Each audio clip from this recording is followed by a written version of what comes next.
went to high school in Silicon Valley, California, an area where everybody excelled in STEM.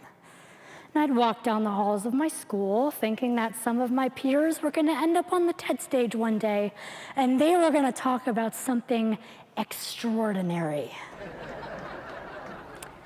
But you see, as my peers were probably inventing a way to become immortal through the mystical powers of math, I instead performed in plays, and I pretended to be other people.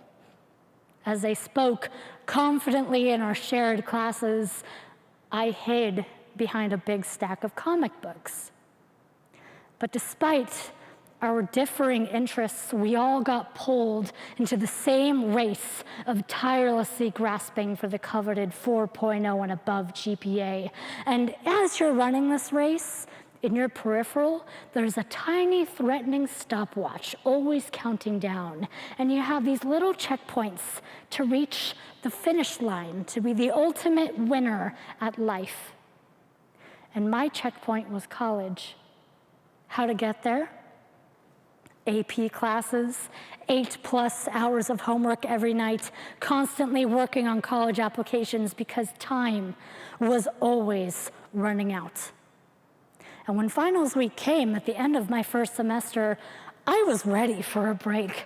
I wanted to kick back, relax, recharge, and just be prepared to get right back on the racetrack and sprint towards college.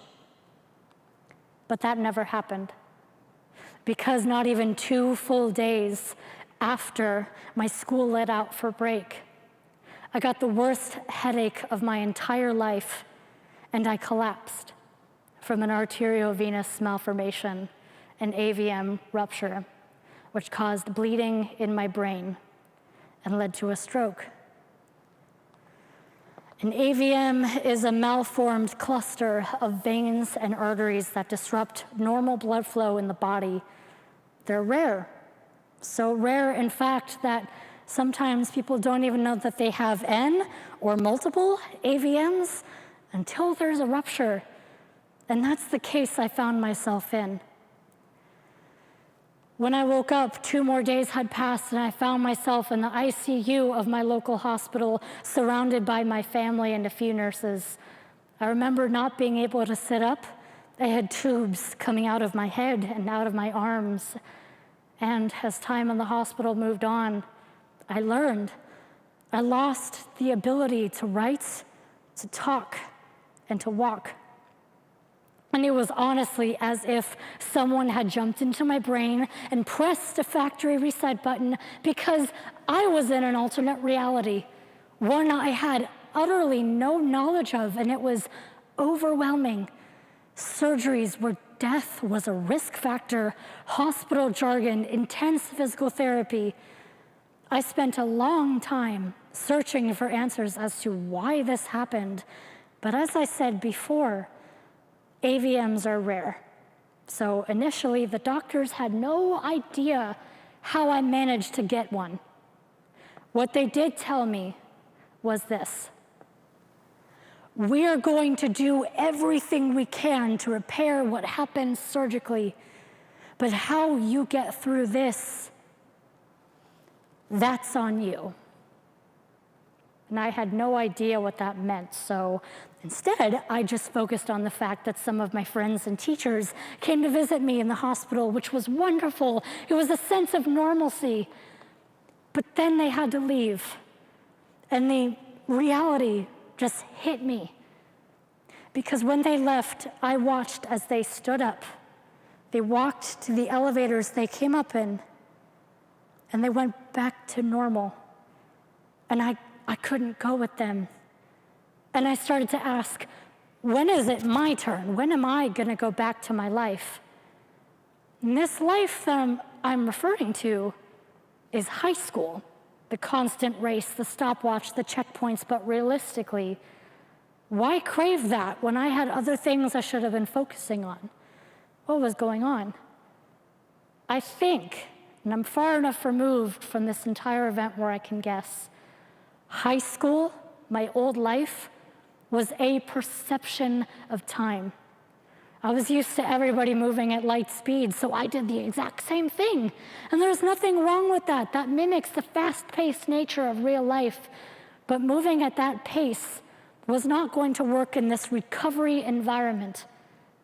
See how mindset really determines how we perceive outcomes. Now, I'm not going to stand here and pretend I was positive in the hospital all the time. I was far from it. But I did see a slight shift around the time when I had social media in the hospital.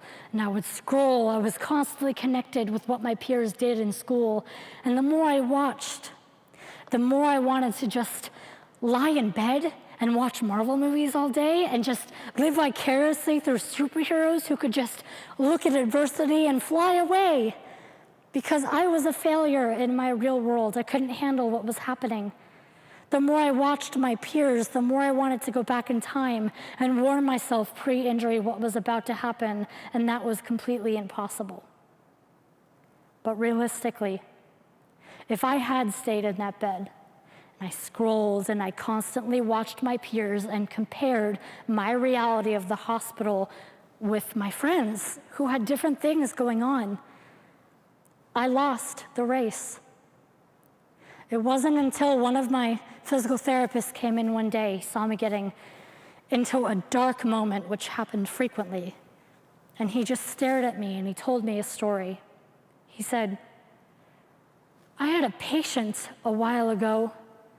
He was 80 years old in a wheelchair. He had the odds against him, just like you. But he decided that was not his final outcome. Every day he put himself in his wheelchair. He wheeled himself around the hospital floor. He never gave up in physical therapy despite making a ton of mistakes. And you know what? He got out. He did it. And you're 18 years old. What makes you think that that is not possible for you? And he had a point. I hadn't thought about that before. What could I do right now in this hospital environment? So I did the only thing I could think of. I put myself in my wheelchair and I wheeled myself around the hospital floor. 1 lap became 2 and then increased. I did that every day along with physical therapy, speech therapy, and occupational therapy, and I made a ton of mistakes, but I tried to not let it get to me. And it worked out because after a full month of being in the hospital, I was cleared to go home. I was only walking with a walker at this point, was not walking by myself. But the point is, I reached a goal. And time, I got the hang of it. It made sense. Then I got back home. And then everything changed yet again. Because you see, in the hospital, where it was normal to not be perfect while walking because everybody understood you were at your own pace. In the real world, guess who showed up again? But that old threatening stopwatch. And suddenly, I couldn't keep up with the world anymore. But then, everything changed one day. When I was walking in a crowded mall, burying my face in my mom's shoulder because I was trying to hide from everyone, when suddenly this tall, bearded, Metallica shirt-wearing guy, he just looks at me. I see him out of the corner of my eye. He looks at me and he goes, "You, don't give up." And he walks away.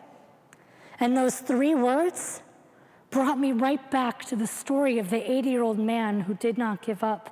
It brought me back to the endless reminders that my physical therapy team told me to go slow because that's how you learn. And I thought, okay, maybe that's the key. Maybe I need to focus on one small goal yet again. And this time, I was going to cross the stage at my high school graduation. So what did I do? I went for walks every day with my family, first to street corners, which became laps around my neighborhood, and then walks into town. I did that every day, along with physical therapy, speech therapy, and occupational therapy, every single day. I wanted to try theater again, so I made myself go to a monologue coach because I believed at the time I'd never stand on a stage again. But if I could do a monologue for an audience of 1, just imagine what I could do in the future. I got handwriting books, meant for kindergartners to work on my hand strength. I went on type-to-learn sites meant for 8-year-olds, all while completing my asynchronous classes to finish high school. And lo and behold, 6 months after I had the AVM, 5 after I was walking with a walker, I found myself heading to my high school, wearing a graduation cap and gown, and I walked across the stage at graduation. I descended those steps, diploma in my hand, and no, I did not walk perfectly at that ceremony because I almost fell off of a set of bleachers before it even started. But that was okay. I just didn't think about that. I just focused on the fact that I reached a goal. I walked across the stage at graduation, and after everything, that felt really good. And a couple months later, I started community college. And I saw a new academic racetrack just appear right in front of me. And this time, I chose to walk. And fast forward 5 years later, here we are. And it's been anything but linear. I've been in and out of physical therapy. I had 5 procedures. I cried a lot. I continued school, and I've somehow tried to find ways to stay creative through screenwriting and filmmaking while I wait to return to acting.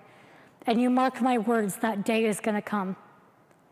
I know I said it was impossible before to go back to my 18-year-old self to warn her what was about to happen because I cannot change the past. So instead, here's what I would tell myself. Here is the advice that I craved.